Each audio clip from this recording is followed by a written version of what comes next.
If your furnace is squealing, it's crucial to address the issue promptly. Common causes include worn or loose belts, malfunctioning blower motors, or faulty bearings. As a homeowner, you can check for loose belts, but should not attempt to repair or replace them.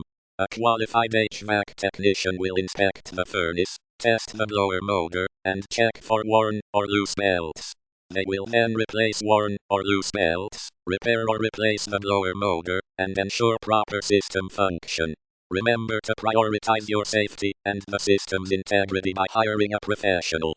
Read our full guide for more information on furnace squealing, noise repair, and maintenance.